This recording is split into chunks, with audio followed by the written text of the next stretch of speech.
how much he wants to please and how much he wants to prove himself again. This is again is a good opponent tonight.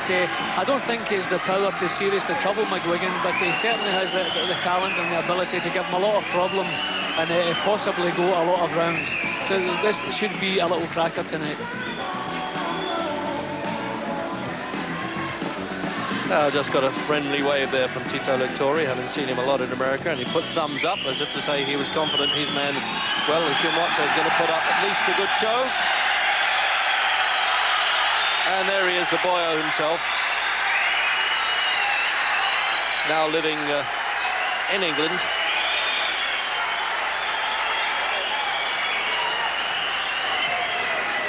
But he really does draw the fans in, and he's worked himself up to a fair old sweat by the look of it coming in the ring.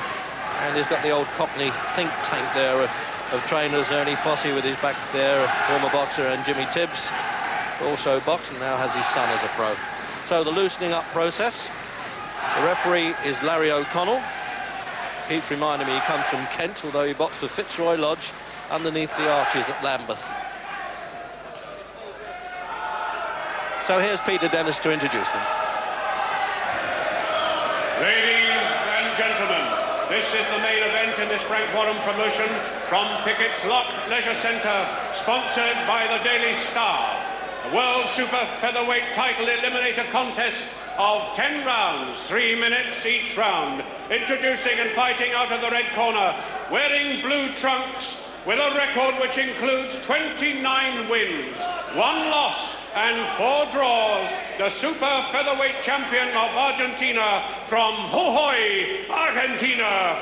Please welcome Julio Cesar Miranda.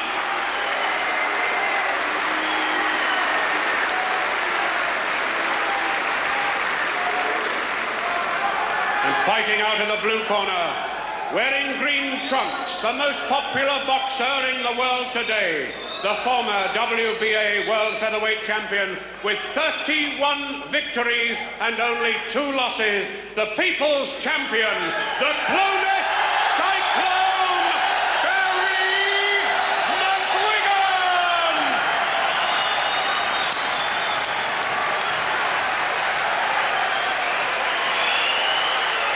At the weigh-in, at 11 a.m. today, Miranda scaled 9 stone 4.5 pounds, McGuigan scaled 9 stone 5 pounds. Your timekeeper for this contest, Mr. Bob Edgeworth. Your referee, Mr. Larry O'Connell. So we might just get a pick up of what the referee's saying here to them.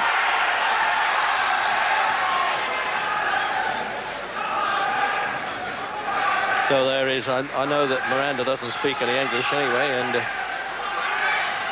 wouldn't make much difference. He's been around enough to know. He hasn't only fought once in Buenos Aires, surprisingly enough. He comes from San Salvador, really, his boxing town. So scheduled for 10 then. And the third on the trot for measuring McGuigan's progress, really. And it looks as though a fight with the IBF champion, the Imperial Boxing Federation, the International Boxing Federation champion, Tony Perez of California, could well be on now for February. It was apparently a lot easier to make negotiations with Lopez people than it may have been for Azuma Nelson of Ghana, the WBC champion, but that match might be inevitable in the end.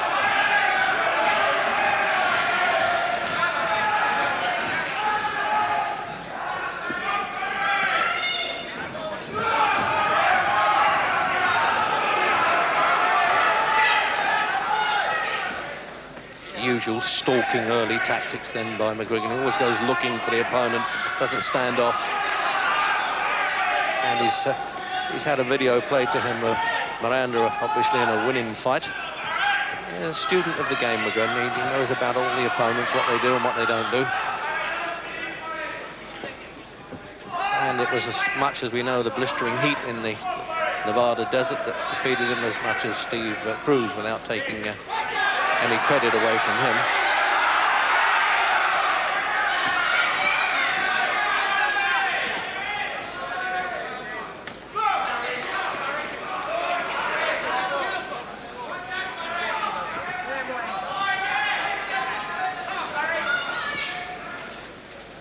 Always tries to find range, Jim, doesn't he, early on, McGuigan? Flicks the left hand out.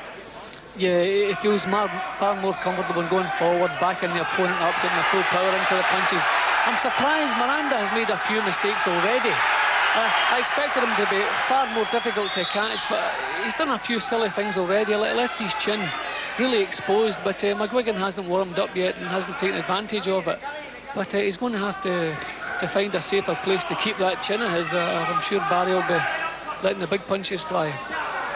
Yeah, lock it in a safe deposit, you're right, because when McGuigan nails you, it's particularly at this weight, he's so happy at this, and he looks so, I don't know, say mature. He's always been a strong-looking fighter, but body-looking, he looks the part to him, doesn't he?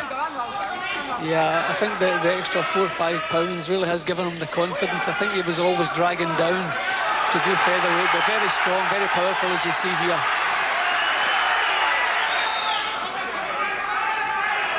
So the referee making sure that McGuigan doesn't pull Miranda on.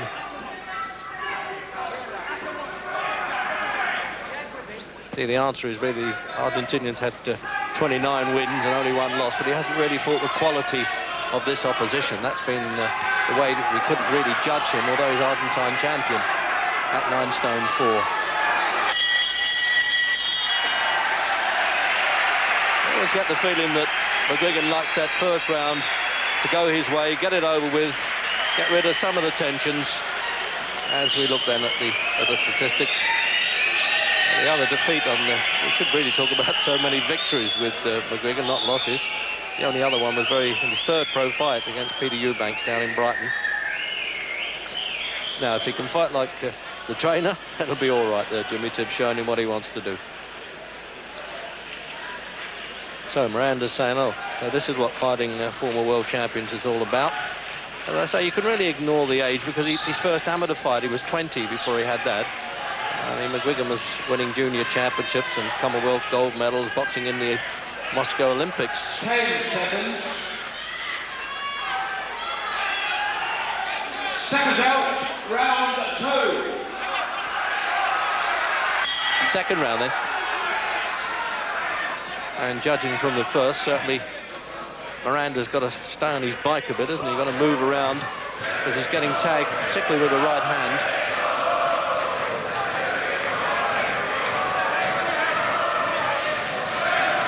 I don't blame him to do the old hit and hop it stuff, Jim, but I think McGuigan will cut the ring size down here. Yeah, well, there were a few signs in the first round that Miranda was going to find real problems coping with McGuigan's pressure. He's been quite accurate with his own left jab now and again. Not a lot of power behind it, hardly any power, as a matter of fact. But when McGuigan really goes to work, he really finds it difficult to get himself out of trouble, and I think that's going to be a big problem as this fight goes along.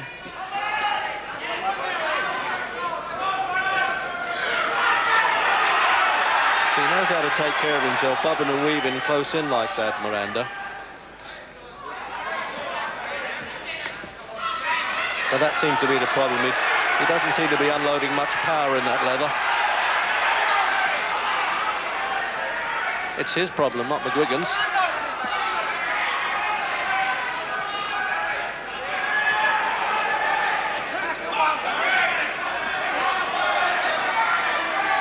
Well, he looks as though there's orders there, Miranda, from the corner. Keep ducking and diving and moving. Don't stand still, Jim. Yeah, but McGuigan's such a good pressure fighter. He just keeps the pressure on his opponent all the time. Never gives him a second's time to catch the breath. And he's really getting close to Miranda now.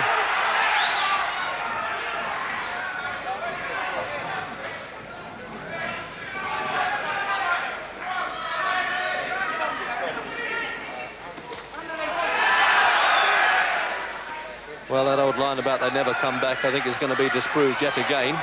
They never come back if they're not good fighters. That's the problem. But this fella McGuigan, when he's in this fiery form like this, he really is a cracker. With a minute to go in the second.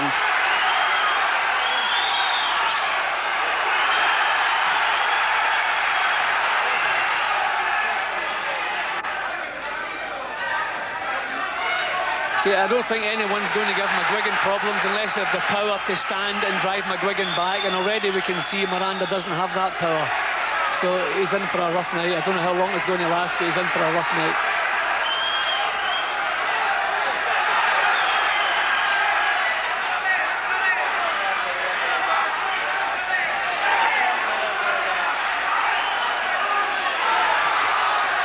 expression on his face there, Miranda, saying, I wonder what this is all about. I've never had a guy that comes at me and every punch is a stinger.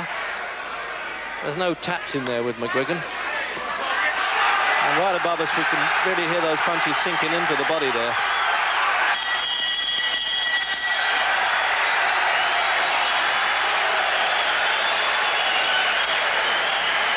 He generates so much excitement, McGuigan, doesn't he? Everything he does to him, the whole place is jumping here. Henry Cooper at ringside, Billy Walker. People turn out to see him, no matter where the venue is. It's difficult to get to. And there, as I said, is the old Cockney pair there, the think tank boys from London, who now work with McGuigan, and he seems to be very happy with them. He trains out at Luton quite a lot now. Jim? Well, McGuigan is always his own most severe critic, and I think he's probably criticising himself at this point for maybe taking too many punches. He's been a little bit open himself, and Miranda has been allowed to land a lot more punches than McGuigan usually allows opponents to land, but probably the complete lack of power. McGuigan's quite happy the way things are going. He has far more power than Miranda has, and he's quite happy to trade with him.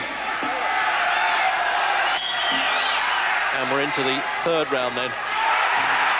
And he showed him that punch and then aimed it, and this fellow's only taken one count in his career apparently, but he's got to get now because he won't let go of him now, McGuigan. That's his game, on the hook and stay there.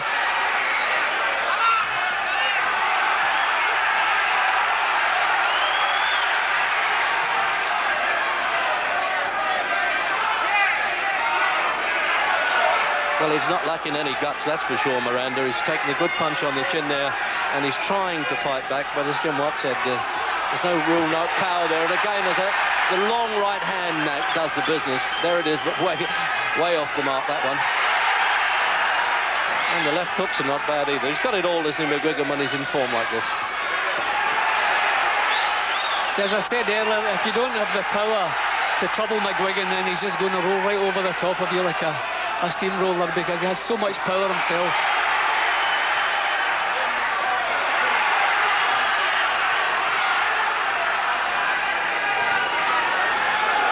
You get the impression that McGuigan just loves it all too, and he's well, wealthy enough now, company director, not to bother with all this, but he just loves the fight game, and his ambition is to be the first fighter here, Irish or all the British fighters, to win titles at 2 different weights. World Championships.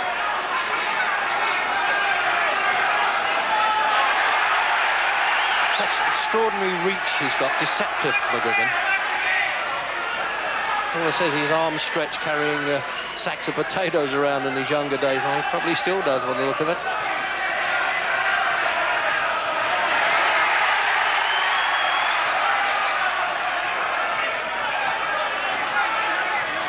Minute to go in the third.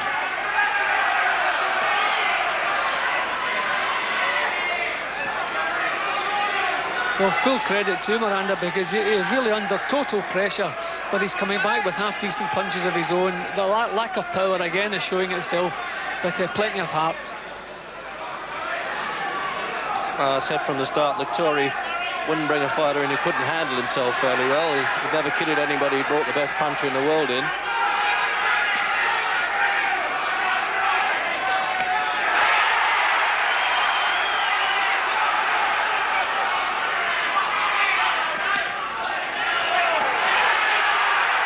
Sheer accumulation of punches now is going to take its toll inevitably, but it'll probably be one shot that'll do it with McGuigan. I'm sure he does them in clusters, and then he delivers the one that matters. As he cut McGuigan, well, what do you know about that? McGuigan's cut around the left eye. Jim, how did that happen? It didn't seem as though a punch could have done that. I didn't see it happening. Miranda's been throwing plenty of leather, but their heads have been very close towards the end of the round, and just as they separated, I saw a little sign of blood on his left eyebrow. It didn't look a severe cut at this stage, but there's no such thing, as you've said, as a good cut. Well, now that might... could it turn it around? I would think he's going to give it everything in this round, Jim. I mean, he's got to get a bit desperate. Well, I don't really know that McGuigan can step the pace up any more. I mean, the pace has really been frantic. And here, see, I mean, McGuigan just has not stopped punches from the first bell. That was a good right hand that sent Miranda over. He did very well to get himself back into the fight. Yeah, that happened right at the start of the third. Second out, round 4. Well, Ernie Fossey's had to get the adrenaline swab working very hard between rounds. The only thing allowed by the Boxing Board of Control, the 1 in 1,000 adrenaline to staunch cuts. And I would have thought, I mean, not that he's been slacking in any way, McGuigan, but he'll have to try and make every punch count now.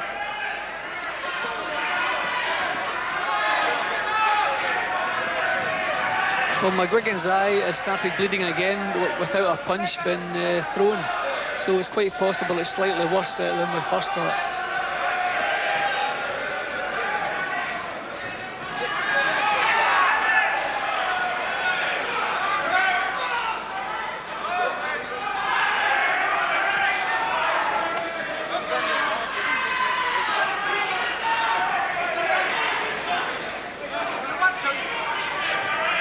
I tell you, Jim, as you say, he's the only one around that doesn't know how bad it is, which is just as well. And he's got very capable cornermen, but he's going to need it, McGuigan. Well, it's slightly alarming that the cut started bleeding again before a blow landed on it. So maybe a little bit deeper than we first thought.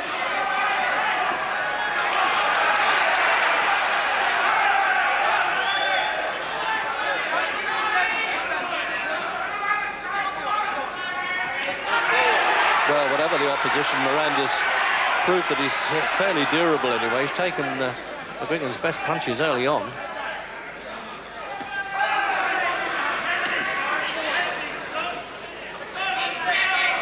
Nicknamed the Squirrel, by the way, the Argentinian, and let's say he's been gnawing away a little bit, doesn't he? Flashing that left hand out, not a lot of power. And he's saying, watch his head there, McGuigan. That's a bit of frustration. You don't often see that, Jim, with him. No, usually Barry's got such good concentration. He never complains about a thing. I see a little bit of blood on the right-hand side of McGuigan's face. I hope it's just splashed over from the cut. Yeah, I think it's still just the one cut he has. But yeah, that must have been just a little bit of frustration. See, Barry is taking a lot more punches tonight than he normally does. And I know he himself will be criticising himself after. Actually, there's maybe a cut on the other side of his face. Well, a bit of a slap by McGuigan standards. And I'll tell you what, his face is blooded there. And he's wiping it away, McGuigan. He's really in trouble here with 2 cuts now. And it must have come from the Argentinian's head, I would have thought, and obviously worsened by those flicking punches that come in. Barry's not connecting with full power at the moment, and with a cut over each eye, he really is in serious trouble here. He couldn't raise the pace any higher, but his punches don't have that split-second timing. And punching after the bell. Not easy to hear that bell among this din, by the way. And manager Lectori turning there to the referee and saying, watch that. Now, they've really got to work on this now. Clean him up first. And then get the adrenaline swab sticks on there, both eyes. There it is. And this is where the seconds, Jim, really have to earn their corn, don't they? Know their job. Yeah, well, I think that first cut, as we said, it is a little bit worse than we first anticipated. It started bleeding very early in the round, and then the last thing he needed was another cut on the other side, on the other eye, but that's exactly what's happened. It's difficult to suggest what Barry should do here. He couldn't raise the pace any more than he's been boxing. He's really been at full pelt there from the first bell. He's just going to have to keep doing that and look for that little bit more power, that slightly better timing, just to make his punches count. Round 5. Well, round 5 then, and I think the crowd need a minute's rest between rounds to get their breath back, as well as the boxers here. Nobody's seen Barry McGuigan bloodied like this before.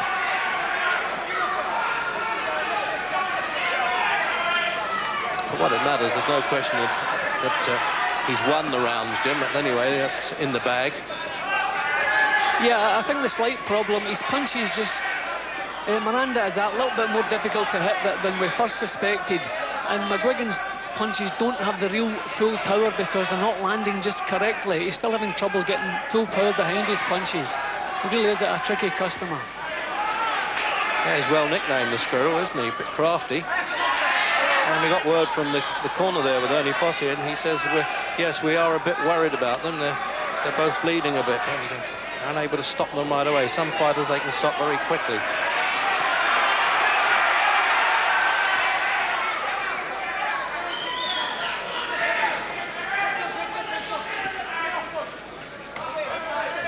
Well, we said when they came in the gym that in this game nothing's easy, especially when the tension's on, when you're just on the brink of getting a world title shot. Well, we suspected Miranda could give McGuigan a few problems, but we weren't expecting a cut over each eye. I think that's a little bit more problems than we wanted.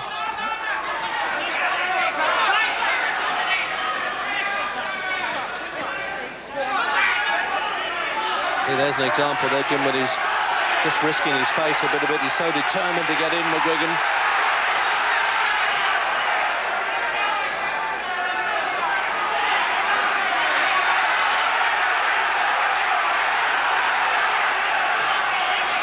But it's some battle, isn't it? They're not exactly battling each other with science at this stage. Minute to go in the fifth.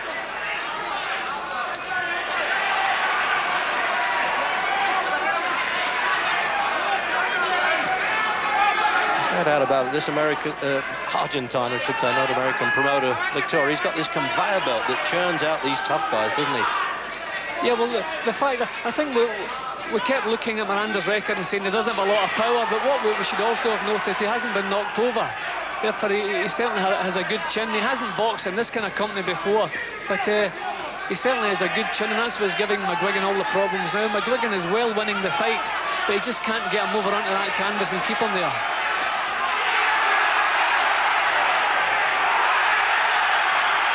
These are better punches now from McGuigan. That little bit snap now is in the punches. It's left it a bit too late in the round, I think, Jim.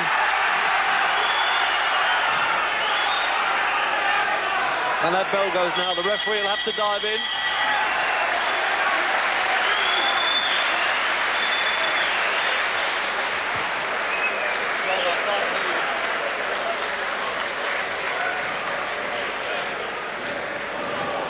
Well, he's earned one or two deep breaths, hasn't he, this fella? And the songs from the back of the Picketts lock centre here. Here we go, here we go. And Barry needs all the encouragement he can get. Jim, the overhead view now in slow motion. Well, another round in top gear from McGuigan. Just towards the end of the round, he started really getting the shoulder behind the punches. The timing was that little bit more precise, and he finally started rocking Miranda. Good punches, a solid right hand, and he came back with another one shortly after that, which really had Miranda in a bit of trouble. So McGuigan now has maybe slowed him down now enough to really take advantage. Seconds out, round 6. So coming out for the 6th round of the scheduled 10.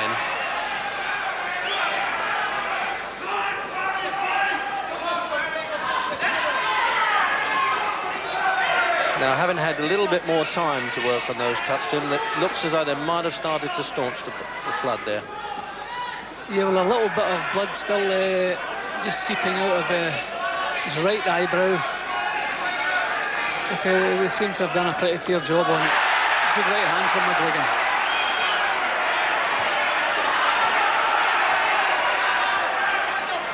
So I think the pressure is beginning now to get to Miranda. He's still coping with it well, but it's slowed him down that little bit, giving McGuigan a better chance to get power into the punches.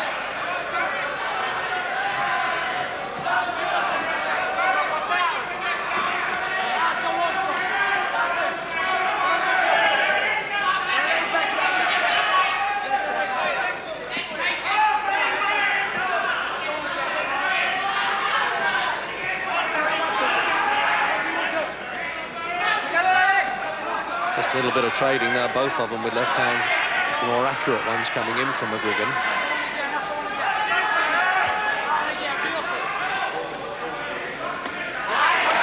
Such a solid jab, that left hand that goes in there, and then he turns them into hooks. But the Squirrel is a bit crafty now. He's cut Jim, isn't he, over the left eye? And yes, he is. Yep, yeah, I see some blood on so Miranda's cut. Eye. They got a bit of a matching set there now.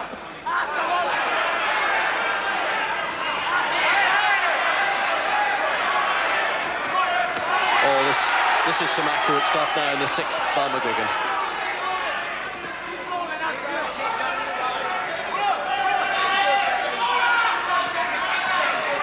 Obviously, the corner men are saying, don't worry about the injuries, we'll take care of those, and they have, and you just get on with the job. Oh, what a good shot. That sort of punch would normally put an opponent down, Jim. This guy's got a bit of granite in the chin. Yep, these punches that are now a lot more solid than in the earlier rounds, but Miranda's still taking the punches. His eyes are still clear. He's beginning to show some signs of fatigue, but his eyes are still clear when these punches land, so he's still coping with them.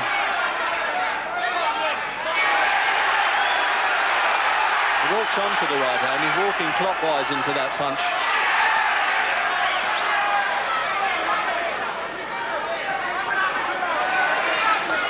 And he's having a go with his right hand too to put McGuigan flush there.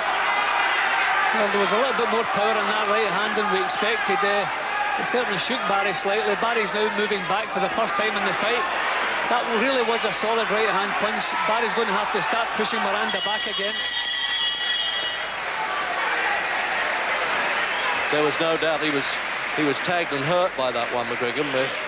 No way that wasn't a bit obvious, as you say, Jim. He backed off immediately, shook his head, and he's dropped his hands as if in frustration. There's brother there in the corner working there. He's a council worker, actually, this fellow from San Salvador.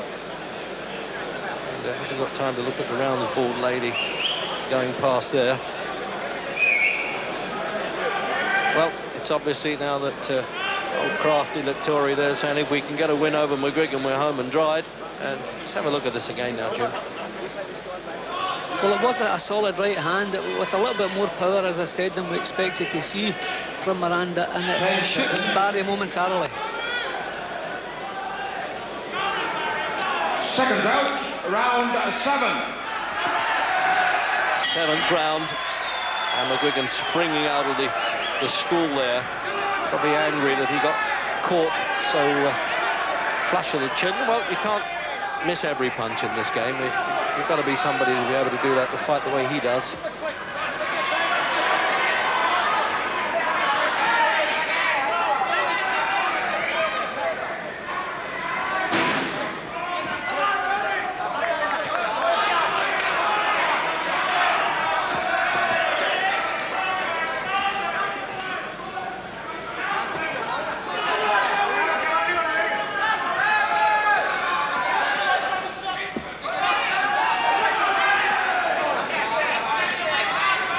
Can't really change tactics, Jim McGuigan. He's doing all that's asked of him. It's just maybe been only had 2 fights and a comeback. He's just still a bit rusty in defence. Yeah, well, when your style is based on all-out total aggression and pressure, then you have to expect to take a few punches. I will say McGuigan has taken more tonight than he would like himself. He has really been taking a little bit too many, but no power so far, so he's been quite happy to do that and keep his own pressure going. McGuigan shouldn't change his act. He has to keep doing what he's doing and just hope eventually he's going to break this man down. He's doing everything right. The punches are good, the pressure's good. He's just going to have to wait until both of these things begin to take effect.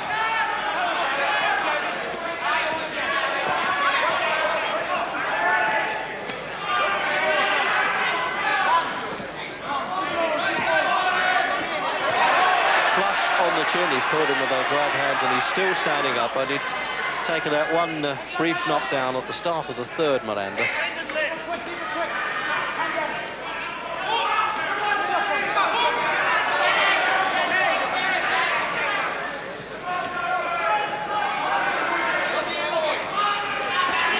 Minute to go in the 7th. And we said in the previous round, Jim, that Miranda was showing a little bit of signs of tiredness, but surprisingly, he takes the shots and then comes back again. You think he's going over, and he doesn't. Yeah, but here he is. He's trying actually to push McGuigan back now. I'm really surprised. Some of these punches have been bang on the chin, but his face doesn't change expression. No change, no panic in the eyes. He just takes the punch and comes right back at McGuigan again. A real tough little fighter. He's got a steely heart and a chin to match.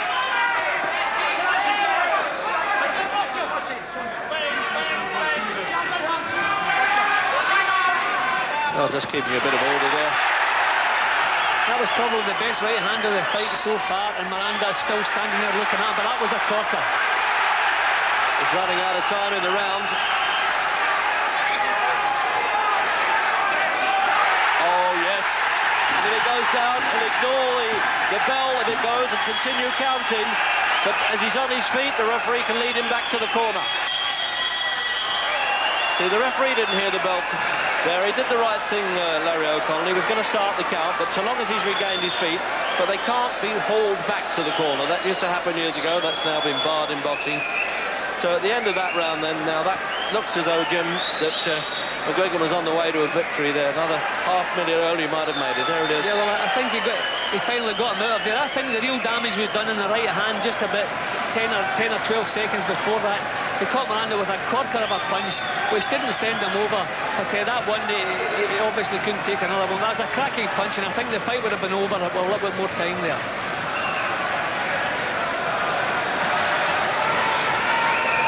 So, as I say, the seconds have done their job well there. The first aid, anyway, they managed to keep that going. And it looks like, can he do it in the 8th round now, McGuigan?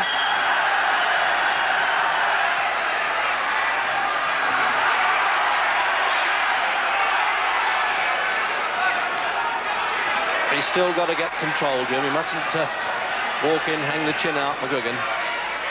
Yeah, well, he'll still do exactly as he's been doing, push Miranda back and keep throwing punches, look for the openings. Maybe McGuigan's actually picking his punches a little bit better now. He's placing them on the target, and that right hand that put Miranda over really was a beauty. Yes, he just stepped that few inches nearer when he unloaded that punch.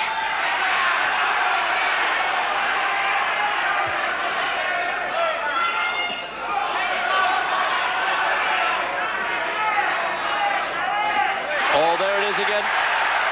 And strange enough, the referee sprung there as if he thought Miranda was going down.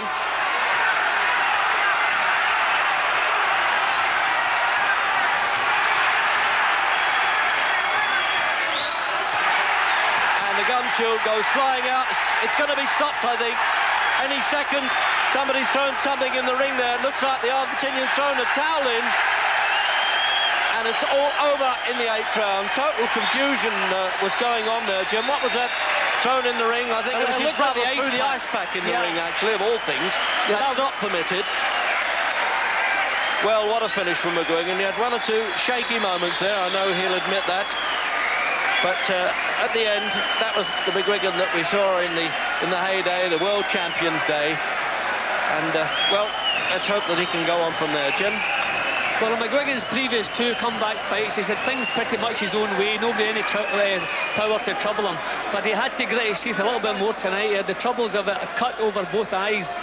A real stubborn opponent who come back with a little bit of power of his own. McGuigan really had to show world class tonight, and thankfully shown that world class. I would say now he's definitely ready to go back for that world title that he wants. 12 seconds of round 8. And as the time's being announced in that round, this is when it all happened. That's where the gum shield comes flying out. And really, I can't shout above the MC at the moment. And there you see the ice pack came flying in, and this fella's head and spirit was being jointly bludgeoned at that time, and the old defence became a blown safe, really, as McGuigan unloaded the best punches of the fight. Jim? Yeah, well, Miranda was under total pressure right from the first bell. He coped with it wonderfully well, but eventually it had to give. It gave in the previous round. He just had very little more to offer. And McGuigan, as usual, once he sees his chance, McGuigan only needs one chance. Took that chance, started raining the punches in. The referee maybe could have moved in slightly quicker. But here he goes now, and they get Miranda out of there. Well, as usual, there's the usual carnival here. And while we're waiting now to have a word with McGuigan, we'll take a quick break.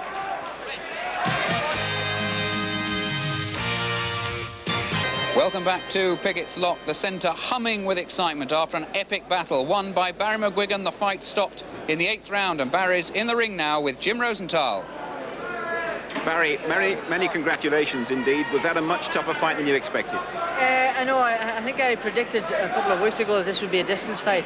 This guy's not hard to hit, or not easy to hit. He's very difficult to hit. to put it in a nutshell, he was a wee bit more difficult than I'd anticipated.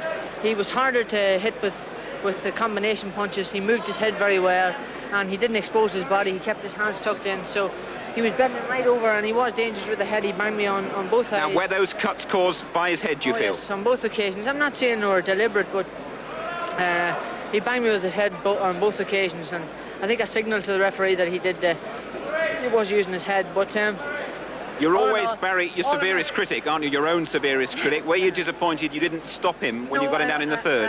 I wasn't, no. I wanted to slow down and put my punches together. I wasn't throwing them in combinations. I was trying to force my way a wee bit too much at the beginning. And then, of course, later on, I realised that I had to throw more clusters of punches. You know, throw them in bunches. Jimmy was saying to me, throw them in bunches. Don't stop throwing them. Just don't throw 1 and 2. Throw 3, 4, 5. And keep stabbing that jab out, and you'll eventually nail him with the right hand. Has the intensity and the closeness of this fight made you change your mind at all about the fact that you're going to be world champion once again? No, I don't believe that at all. I think this guy was unbeaten. He hadn't been beaten before. He'd never been down before, so I mean, I put him down twice. And really, I should have had him a bit earlier than this, but I'm not disappointed. On the whole, it was a good performance. It was an entertaining fight for you, I think, Jim. And you know, I like to give the crowd value for money, but I put on a good performance. Could have stopped him a bit earlier. My timing was slightly off, but he was a very cagey customer, unbeaten, and he came here to win. I told you all that. He certainly did. Let's just take a look down at the end of the fight, Barry. If you look at our monitor down here, and it was a terrific climax to the fight, and we were all wondering when he was going to go, and these were the moments. Yes, yeah, I tried to hit him a long left hook here in the right hand.